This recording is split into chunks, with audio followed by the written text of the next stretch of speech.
Okay, so we're going to continue with To Kill a Mockingbird. And first, we will review the chapter 14 comprehension questions. Number 1, and raise your hands if you can answer, please. What was Jim positively allergic to? Laura? To my presence, which is gout. Speak louder, please, Laura. Hello? Yes. She was positively allergic to my presence in public, which is gout. Yes. He did not want to be anywhere around Scout, especially when they were out in public, okay? Number 2, what kind of things about the Finch family did the kids hear from the town? Mika?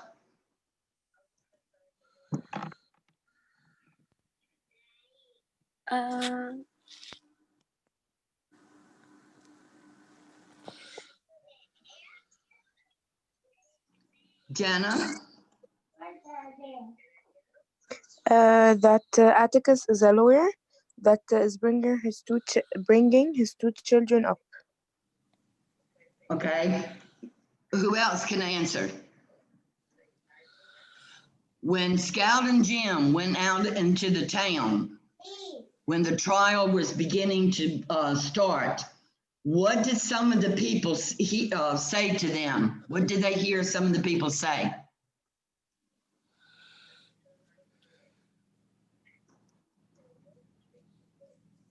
Okay, number 3, how does Atticus define rape?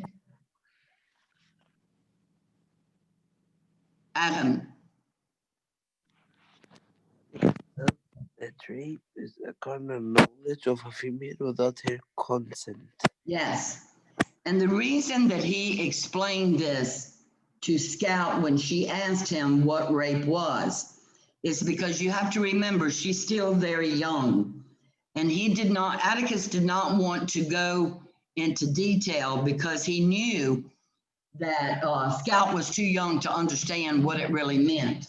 So he just told her that it was the carnal knowledge of a female by force and without consent or permission, okay? Number 4, what does Aunt Alexandra say when Scout asked Atticus if she can go to Calpurnia's house? Sama? She doesn't want her to go. She refused. But Right. Scout disrespected her, and that's it. Yes. Aunt Alexandra did not want her to go to Calpurnia's house. She thought that was a terrible idea, okay? What response, question 5, got Scout in trouble with Atticus? What did Scout do to get in trouble with Atticus? Noah? Yes, miss. Can you answer?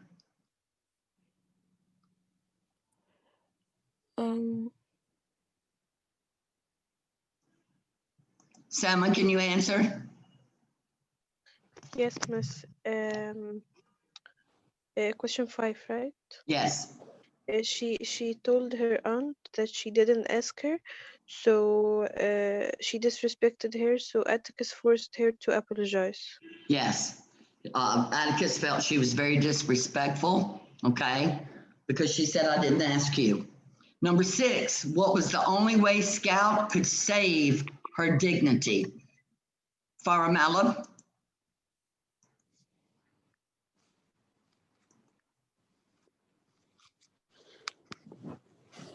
By running away. Okay. Laura? By running to the bathroom. Speak up a little louder, baby. By going to the bathroom. Yes. She took off for the bathroom. Okay. She felt that was the only way she could save her dignity. She had to get away from them. Okay. Number 7, when she returned from the bathroom, who did Scout think that Alexandra and Atticus were talking about? Debelina? They were talking about her. Okay. Anybody else have anything, Mahi? She thought that they were talking about her, but they were actually talking about Calpurnia. Yes. Okay. Thank you, Debelina. Y'all were both right. What does Alexandra want Atticus to do with Calpurnia? Hannah Hanning? She wanted to fire Calpurnia. Yes, she wanted Atticus to get rid of Calpurnia. Okay.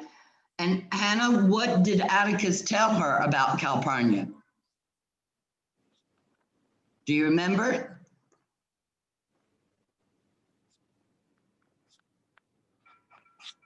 Afa, do you remember? That Calpurnia is part of the family and he has no no expectation to remove her. Right. He said that he told Aunt Alexandra that Calpurnia, he considered her part of the family, and he is not going to get rid of her. He has no plans whatsoever. Okay. And that basically also answered 9. Number 10, who were Atticus and Alexandra really told? We answered that, sorry. Number 11, what does Jim ask Scout to do concerning Aunt Alexander? Farah Malab?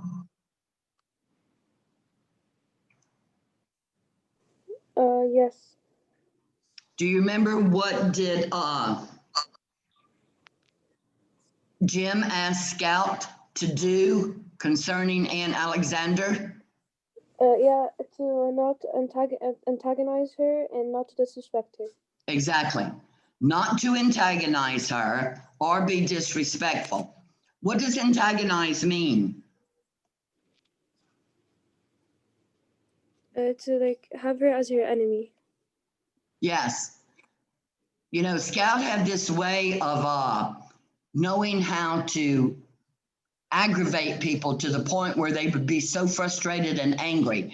And that's what she would do with Aunt Alexander, because at this point, she doesn't like her very much. Okay. Why did Scout attack Jim in his room? Hannah? Yes, sir. She got agitated when he kept telling her off and lecturing her. So she decided to attack him in his room. Yes. She felt like he was bossing her around. She didn't want any part of that. Okay. What does Atticus say when Scout asks if she has to mind Jim now?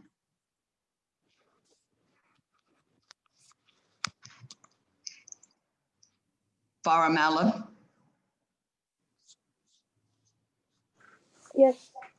Can you answer that one? Yeah. Yes. That she should mind him whenever he can make. Yes. Because remember, Atticus knew that Jim would never be able to force Scout not only to mind him, but to do anything that she did not want to do. Scout has a very determined personality, okay? And she's very stubborn. What does Scout think she stepped on as she passed her bed, Mihad? She thought that she stepped on a snake. Yes. What did she really step on, Mihad? She stepped on Dill. Yes, it was actually Deal, okay? What was the first thing that Deal asked Scout and Jim? Bamika?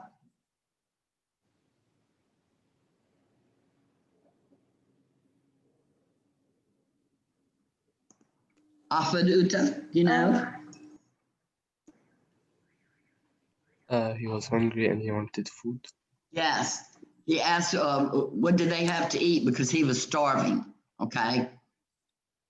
I summarize Deal's first explanation of how he got there.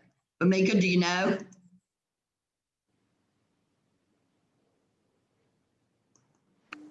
Yes, miss, can you hear me now? Yes. What was Deal's first explanation of how he got to Macomb?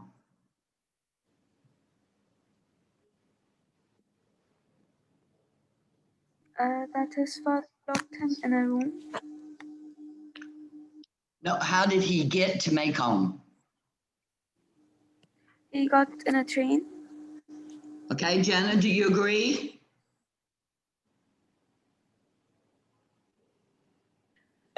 He said that he ran from home. Okay. And he later explains that he didn't feel welcome since his mother remarried. Okay, Afet Uta? He had said that he had left the house, then he went on a carnival that it wasn't a small animal show. And when he was watching the camels, he went through the river of Mekong, Right. and then he took and he had taken $13 from his mother purse, so he took it to go in a train of 9 o'clock to Mekong. Exactly. Thank you. What does Jim do that breaks the remaining code of their childhood? Debelina, do you know? He tells Atticus that Dill ran away from his home. Okay. Everyone agree? Anyone have anything different to add to that? And that he was hiding under Scout's bed. Yes. Okay. What is Atticus going to do about Deal at the moment? Abdallah?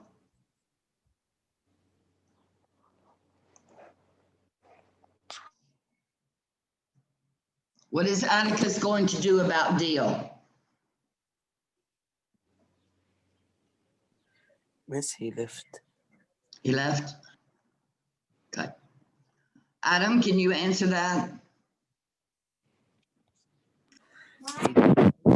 Ask Miss Rachel if Dill could stay in Mekong for 3 Speak days. louder, Adam. He decides to go and ask Miss Rachel if Dill could stay in Mekong for at least 3 days. Yes. His plan was to go and ask if Deal could stay in Macomb and could he spend the night with them? Okay. Question number 21. What does Atticus mean when he tells Deal, put some of the county back where it belongs? The soil erosion's bad enough as it is.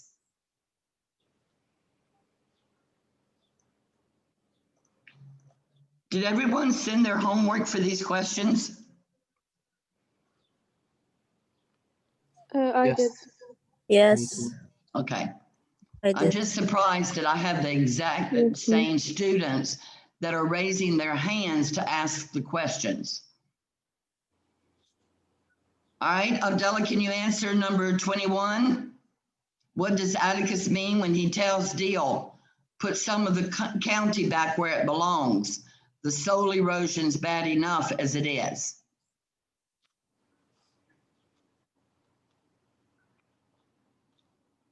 Mihad, would you answer, please? Yes. He means that Dill needs to take a bath. Yes, that's exactly right. All right, number 22, what was the rule on small children traveling a distance alone on the railways?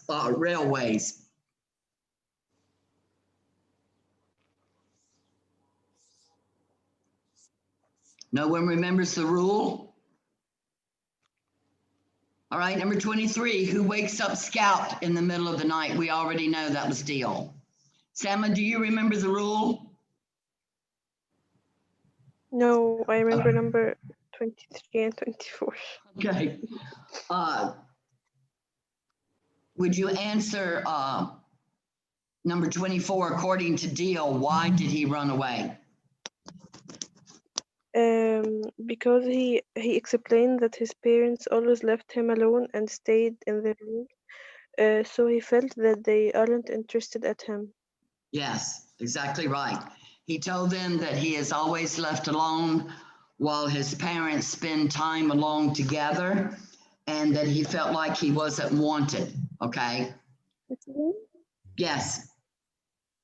Miss, my internet stopped working, so I joined from my father's phone. Is that okay? Yeah, who is this? Laura. Laura? Yes. Okay, yes, Laura, it's okay. Thank you. You're welcome. Okay, number 25. What does Deal suggest to Scout that they get? What does Deal suggest to Scout that they get? Debelina? A baby? Hey, you're right, a baby, okay? And number 26, Bamika, where does Deal plan to get the baby from?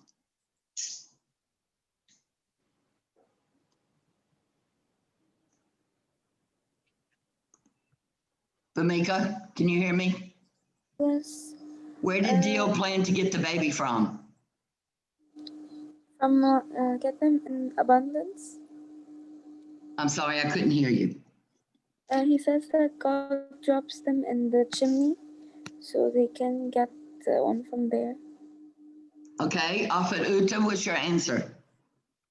That babies are found on a foggy island. Yes, he said that babies are found on a foggy island, okay?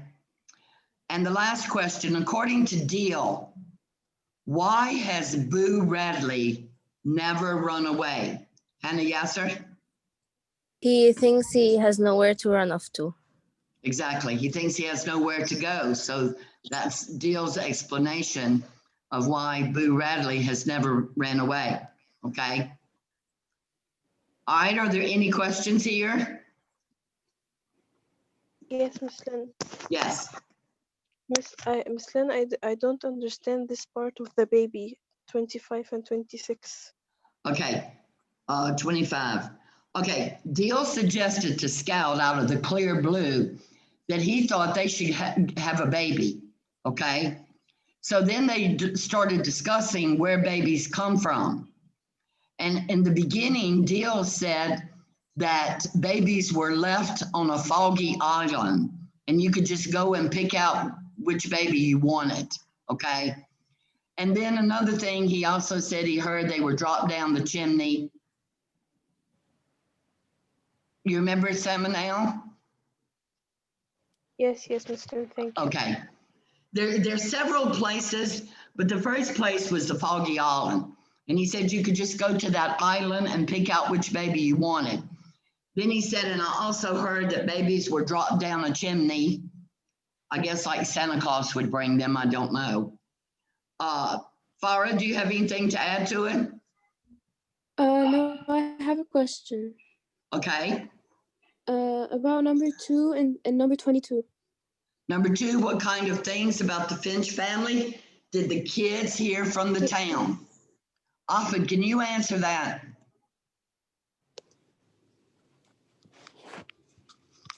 That they heard that they were black men lovers.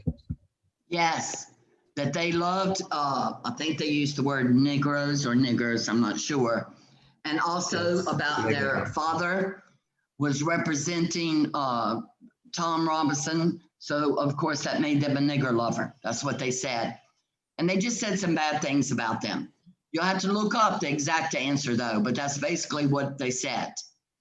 All right, what was the other number? Yeah. 22.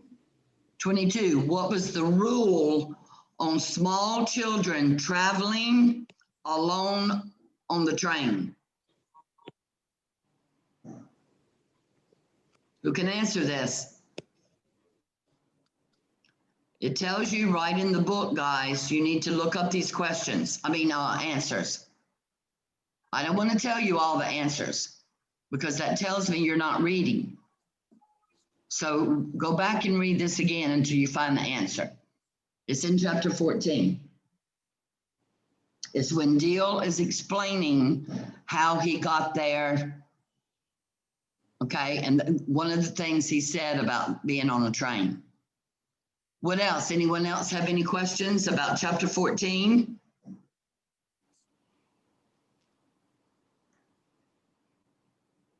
No? Okay.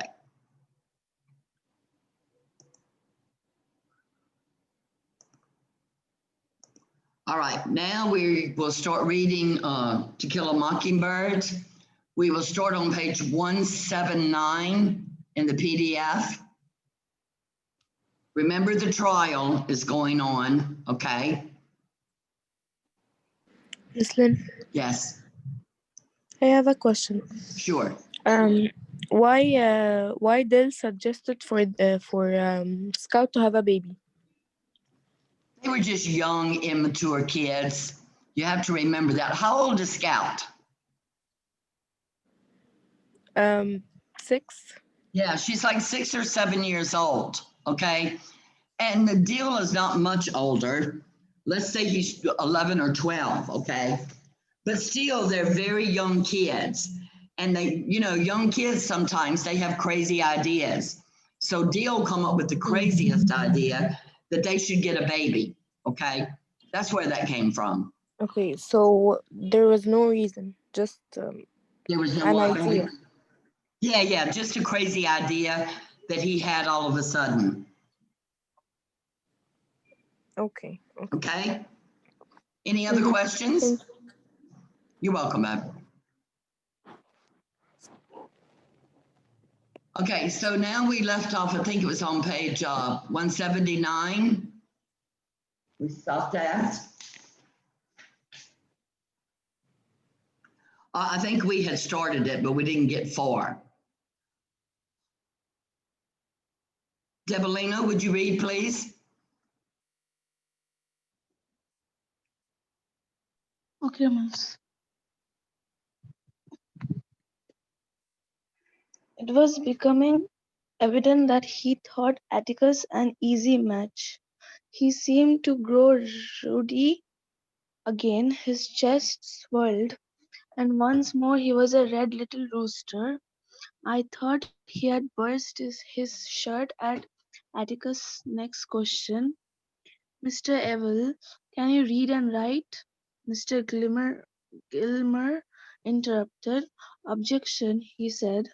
Can't wait what witness literacy has to do with the case. Irrelevant, ni immaterial. Immaterial. Judge Taylor was about to speak. About Atticus said, Judge, if you will allow the question plus another one, you will soon see. All right, let's see, said Judge Taylor, but make sure we see. Atticus overruled.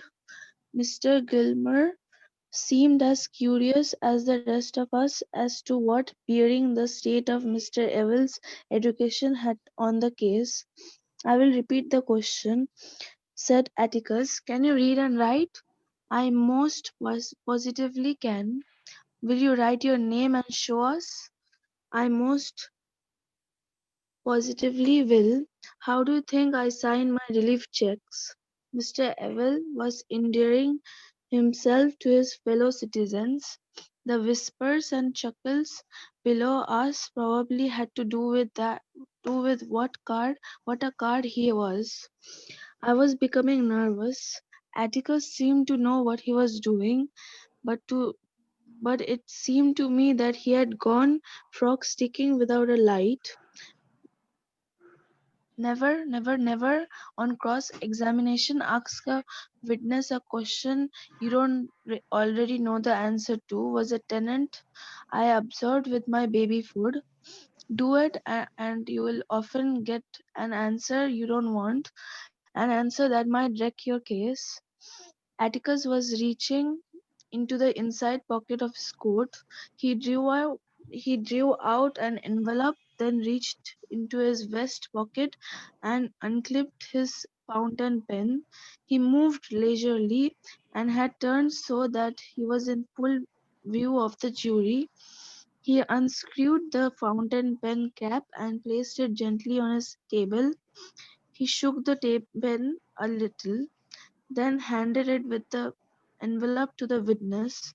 "Would you write your name for us?" he asked, clearly now, so the jury can see you do it. Mr. Evil wrote on the back of the envelope and looked up complacently to see Judge Taylor staring at him as if he were some fragrant gardenia in full bloom on the witness stand, to see Mr. Gilmer half sitting, half standing at his table. The jury was watching him. One man was leaning forward with his hands over the railing. "What's so interesting?" he asked. "You are left-handed, Mr. Evil," said Judge Taylor. Mr. Evil turned angrily to the judge and said he didn't see what his being left-handed had to do with it, that he was a Christ-fearing man, and Atticus Finch was taking advantage of him. Tricking lawyers like Atticus Finch took advantage of him all the time with their tricking ways. He had told them what happened. He had say it again and again, which he did. Nothing. Atticus asked him after that shook his story that he had looked out through the window, then run the nigger off, then run for the sheriff. Atticus finally dismissed him. Mr. Gilmer asked him one more question. "About your writing with your left hand, are you ambidextrous, Mr. Evil?" Okay, let me And stop you 1 minute right here. This word right here means, can you write with your left and your right hand? Okay, go ahead, Debalina. "I most positively am not. I can use one hand good as the other, one hand good as the other," he added, glaring at the defense table. Jem seemed to be having a quiet fit. He was pounding the balcony rail softly, and once he whispered, "We have got him." I didn't think so. Atticus was trying to show, it seemed to me, that Mr. Evil could have beaten up Maela. That much I could follow. If her right eye was blacked and she was beaten mostly on the right side of the face, it would tend to show that a left-handed person did it. Sherlock Holmes and Jem Finch would agree, but Tom Robinson could easily be left-handed too, like Mr. Heck did. I imagined a person facing me, went through a swift mental pantomime, and concluded that he might have held her with his right hand and pounded her with his left. I looked down at him. His back was to us, but I could see his broad shoulders and bull-thick neck. He could easily have done it. I thought Jem was counting his chickens. Okay, Debalina. Thank you. Now, summarize for us what exactly is going on here. Atticus asked Mr. Evil if he knows how to write or no. Then he says he knows, and Atticus gave him a fountain pen and an envelope to write in. And then everyone discovers that Mr. Evil is left-handed. Ev- So Scout thinks that maybe Mr. Evil might have beaten up Maela Yes, because all her bruises was in the right side of her body. So someone might have grabbed her and that's beaten exactly her. right. Here, here Atticus is trying to prove that her father may have been the one that beat her up. Does everyone understand this? Yes. Okay. Thank you, Debalina. Welcome, Miss. All right, Ritaj, will you read, please? Yes, Miss. Miss, you can hear me? Yes. Okay. But someone was booming again. Mayala Violet Ewell, a young girl, walked to the witness stand. Witness. Witness stand. As she raised her hand and swore that the evidence she gave would be the truth, the whole truth, and nothing but the truth, so help her God. She seemed somehow fragile looking, but when she sat facing us in the witness chair, she became what she was, a thick-bodied girl, accus- accustomed, Accustomed. accustomed Yes. to the strenuous labor Yes. in Macomb County. It was easy to tell when someone pat regularly as she opposed to yearly lavations.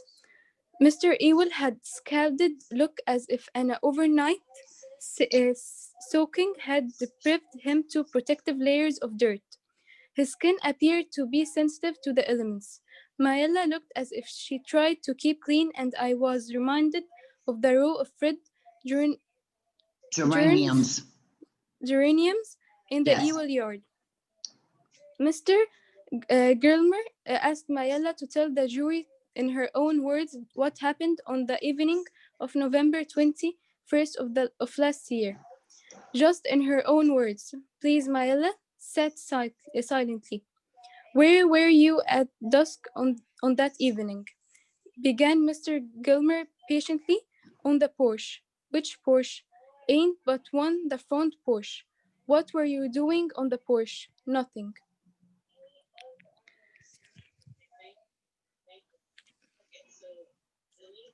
Judge Taylor said, just tell us what happened. You can do that, can't you? Mayella stared at him and burst into tears. She covered her mouth with her hands and sobbed. Judge Taylor let her cry for a while. Then he said, that's enough now. Don't be afraid of anybody here. As long as you tell the truth, all this is strange to you, I know. But you have nothing to be ashamed of and nothing to fear. What are you scared of? Mayella said something behind her hands. What was that? Asked the judge. Him, she sobbed, pointing at Atticus. Mr. Finch. She nodded vigorously, saying, don't want him doing. But like he done Papa, trying to make him out left-handed. Judge Taylor scratched his thick white hair. It was plain that he had never been confronted with a problem of this kind. How old are you? He asked. 19 and a half. Mayella said. Judge Taylor cleared his throat and tried unsuccessfully to speak in the soothing tones. Mr. Finch has no idea of scaring you, he growled. And if he did, I'm here to stop him. That's one thing I'm sitting up here for. Now you are a big girl. So you just sit up straight and tell us what happened to you. You can do that, can't you? I whispered to Jem. Has she got good sense? Jim was squinting down at the witness stand. Can't tell yet, he said. She got enough sense to get the judge sorry for her. But she might be just, oh, I don't know. Mollified, Mayella gave Atticus a final terrified glance and said to Mr. Glimmer, well, sir, I was on the porch. And he became along, and you see, there was this old Chifferobe. chifferobe in the yard, Papa. Brought into shop for Kidlin, Papa told me, to do it while he was off in the woods. But I wouldn't feeling strong enough then. So he came by. Who is he? Maella pointed to Tom Robinson. I will have to ask you to be more specific, please, said Mr. Glimmer. The reporter can't put down gestures very well. Then yonder, she said Robinson. That's what happened. I said, come here, nigger, and and post this ship rope for me. I got a nickel for you. He could have done it easy enough. He could. So he became in the yard, and I went in the house to get him the nickel, and I turned around, and before I knew it, he was on me, just run up behind me. He did. He got me round the neck, cousin. Me and same dirt. I fought and hollered, but he had me round the neck. He hit me again and again. Mr. Glimmer waited for Mayella to collect herself. She had twisted her Handkerchief. handkerchief into Yes. a sweetie robe.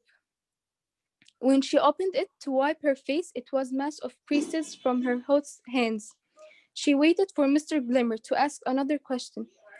But when he didn't, she said he chunked me on the floor and choked me and took advantage of me. Did you scream? Asked Mr. Glimmer. Did you scream and fight back? Reckon I did. Hollered for all I was worth, kicked and hollered loud as I could. Then what happened? I don't remember too good, but next thing I know, Papa was in the room, standing over me, hollering, "Who done it? Who done it?" Then I sort of fainted, and the next thing I knew, Mr. Tate was pulling me up off of the floor and leading me to the water bucket. Apparently, Mayella recital had given her confidence, but it was not her father's brush kind. There was something stealthy about hers, like a steady-eyed cat with a twitchy tail. You say you fought him? As hard as you could. Fought him tooth and nail? Asked Mr. Glimmer. I positively did. Mayella echoed her father. You are positive, and he took full advantage of you. Mayella's face contoured, and I was afraid that she could cry again. Instead, she said, he done what he was after. Mr. Glimmer called attention to the hot day by whipping his head with his hand. Wiping. Wiping It's okay. his head with his hand. That is all for the time being, he said pleasantly. But you stay there, I expect. Big bad Mr. Finch has some questions to ask you. State will not prejudice Yes. the witness against counsel for the defense. Murmured Judge Taylor primly, at least not at this time. Okay. All right, stop it, Judge. All right, give us a brief summary of what has happened. Okay. The first thing that Mayella Violet Ewell, she is a young girl, and she has a fragile look, and thick-bodied girl. And Mr. Ewell, in overnight soaking, he is a protective layers of dirt, and his skin sensitive. And also, Mr. Glimmer asked Mayella to tell the jury, in her own words, what happened in November last year. Exactly. Miss, I continue? So we're almost out of time. So just to be brief about it, Mayella is on the witness stand, and like Ritaj said, Mr. Gilmer has asked her to explain exactly what happened. So she explains, but I want you to pay attention to this one part. You remember her father said that he had seen what Tom Robinson had done to Mayella. But here in another part,